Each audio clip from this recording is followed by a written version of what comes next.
विद्यार्थी मित्रांनो, तुम्हा सर्वांचं मिस्टर प्रोफेसर या यूट्यूब चॅनलवर मी स्वागत करतो. बघा, जसं की तुम्ही थंबनेल बघितलेलंच आहे की आपला जो काही संपूर्ण सिलेबस आहे तो रिवाईज कशा पद्धतीने केला पाहिजे दोन्ही ग्रुपसाठी. काही विद्यार्थी असे आहेत की दोन्ही ग्रुपच्या एक्झाम द्यायचा आहे, PCM आणि PCB. काही विद्यार्थी असे आहेत ज्यांना फक्त इंजिनिअरिंगकडे जायचं आहे, तो PCMची तयारी करून राहिला. काही विद्यार्थी असे आहेत जो मेडिकलसाठी जाऊन राहिला, तो PCBची तयारी करत आहे. परंतु दोन्ही ग्रुपसाठी सिलेबस रिवाईज कसा करायचा तो पण संपूर्ण यासाठी म्हणत आहे, कारण की आपल्याकडे आता एक्झामला जास्त दिवस नाही आहे. ठीक आहे, 22 एप्रिलपासून बघितलं तर PCBवाल्यांचे पेपर आहे, 2 मेपासून बघितलं तर PCMवाल्यांचे पेपर आहे. त्याच्यामुळे आणि काय म्हणू शकतो, एक कॉन्फिडन्स बिल्डअप होतो. एखादी गोष्ट जेव्हा आपण रिवाईज करतो, एखादी गोष्ट पुन्हा परत रिपीट रिवाईज करून आपण ती गोष्ट रिवाईज करून आपण तेव्हा जेव्हा त्याची एक्झाम द्यायला जातो ना, तो एक कॉन्फिडन्स वेगळा असतो. तुम्ही एखाद्याच रिव्हिजन करू नका, कॉन्फिडन्स लो होतो. म्हणजे इतकं कॉन्फिडन्स बिल्डअप करण्यासाठी रिव्हिजन इतकं महत्त्वाचं आहे की खूप महत्त्वाचं आहे. आणि ज्याही काही लोकांनी तुमच्या प्रिव्हियस इयर बॅचमध्ये ज्याही लोकांनी म्हणजे चांगल्या कॉलेजमध्ये चांगल्या स्ट्रीममध्ये ज्यांचा नंबर आलेला आहे 101%, त्याचं रिव्हिजन खूपच स्ट्रॉंग राहणार. आणि मी सांगतो ना, म्हणजे जो चांगल्या कॉलेजला लागलेला आहे किंवा ज्याला चांगले मार्क्स मिळालेला आहे, तो कमीत कमी 30 दिवसापासून कंटिन्युअस रिव्हिजन करत राहतो. कंटिन्युअस रिव्हिजन इतकं महत्त्वाचं आहे. रिव्हिजन म्हणजे तुम्ही एक दिवस रिव्हिजन केला आणि सोडून दिलं, नॉट पॉसिबल, शक्यच नाही. तुम्हाला कमीत कमी 30 दिवस. ठीक आहे, PCBवाल्यांसाठी इतका काही वेळ नाही आहे. माझा व्हिडिओ थोडा उशीर झाला असं. काही विद्यार्थ्यांनी रिव्हिजन सुरूही केली असणार. ज्याला हे माहीत असतं तो पूर्वीपासून खूप महत्त्वाचं आहे, कारण की तुमचा सिलेबस इतका वास्ट आहे.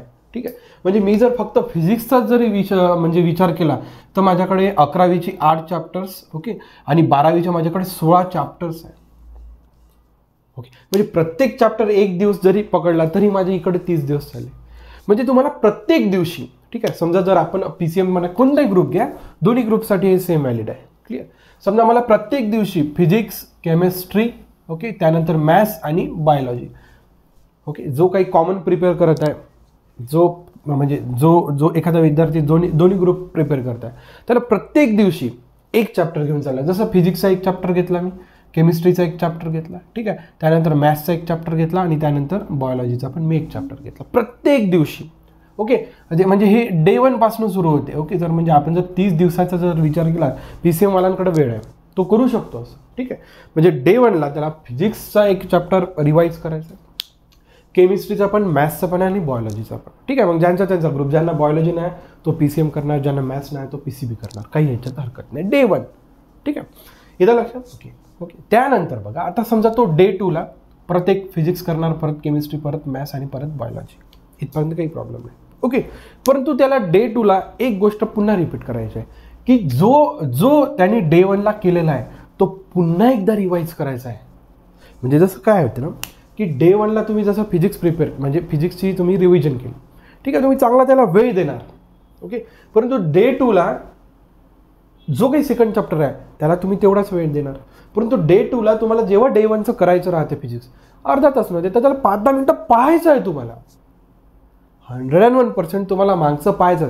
समजा तुम्ही डे 1ला पहिला चॅप्टर करून ठेवला, डे 2ला समजा तुम्ही सेकंड चॅप्टर करून ठेवला, मग डे 10ला तुम्ही 10वा चॅप्टर केला, तर 10व्या दिवशी तुम्ही सगळे वरचे 2-4 चॅप्टर ॲटोमॅटिक विसरतात. आणि एक ह्युमन काय म्हणू शकतो नेचर आहे, आपल्याला एक विसरण्याची चांगली सवय आहे आणि ते चांगलं पण आहे. एखाद्या आपल्यासोबत अशा घटना होऊन राहतात, त्याला आपण आठवून नाही ठेवू शकत किंवा त्याचा काही उपयोग नसतो, मग त्या गोष्टी विसरल्या पण पाहिजे. एक नॅचरल टेंडन्सी आहे आपल्या सगळ्या मनुष्य प्राण्यांमध्ये की आपण गोष्टी विसरतो. आता समजा असं करता करता आपण 15व्या दिवशी गेलो, 15व्या दिवशी समजा आपण 15वा चॅप्टर केला फिजिक्सचा, अरे मग त्याच्या अगोदरचे 4-5 चॅप्टर्स तुम्ही इझिली विसरता. त्याच्यामुळे 15व्या दिवशी तुम्ही जेव्हा येता तेव्हा तुम्हाला 14व्या दिवशीचं थोडं बघायचं आहे, 13वा 12वा असं तुम्हाला मागं दररोज जायचं आहे. ठीक आहे, येतं लक्षात. आणि तुम्हाला हेही लक्षात आलं पाहिजे की जसं की आपल्याला 11वीचा 20% सिलेबस आहे आणि जो काही 12वीचा आहे तो 80% सिलेबस आहे. मग त्याला तेवढंच महत्त्व द्या. 11वीचे जे चॅप्टर्स आहेत त्याला 20% तुमचा मेहनत द्या. ठीक आहे, आणि 12वीचे जे चॅप्टर्स आहेत त्याला 80%. बघा, आपल्याला पर्सेंट वाईजच चालायचं. त्यांनी जशी मेहनत घ्यायला लावत आहे आपल्याला तशीच मेहनत घ्यायची. आपल्याला 11वीवर फक्त 20%च फोकस करायचा आहे. टोटल रिमेनिंग फोकस आपल्याला कुठं करायचा आहे? 12वीवर. ओके, म्हणजे जे काही तुम्ही 11वीचे चॅप्टर्स प्रिपेअर कराल त्याला तसं महत्त्व द्या, कारण की तिथं तुम्हाला 20%च मार्क गेन होणार आहे.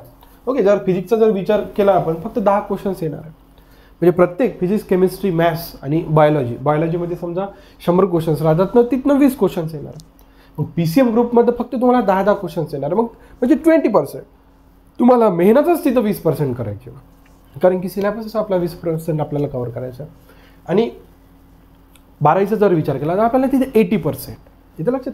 आणि हे जे मी सांगत आहे हे मी केलेलं आहे, इथं लक्षात. ओके, म्हणजे मी 15व्या दिवशी रिव्हिजन करत असताना मागील मी 14 दिवस काय केलं ते मी माझ्या एकदा डोळ्यातून जाऊ देत होतो, दररोज.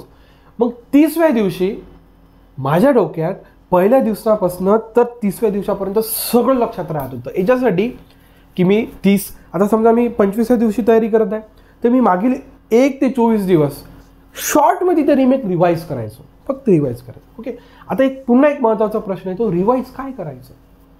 ओके, बघा, रिवाईज करण्यासाठी तुम्ही जर कोणताही विचार केला तर तुमच्या या सगळ्या मल्टिपल चॉईस क्वेश्चनच्या खेळामध्ये फॉर्म्युला खूप महत्त्वाचा आहे. बस,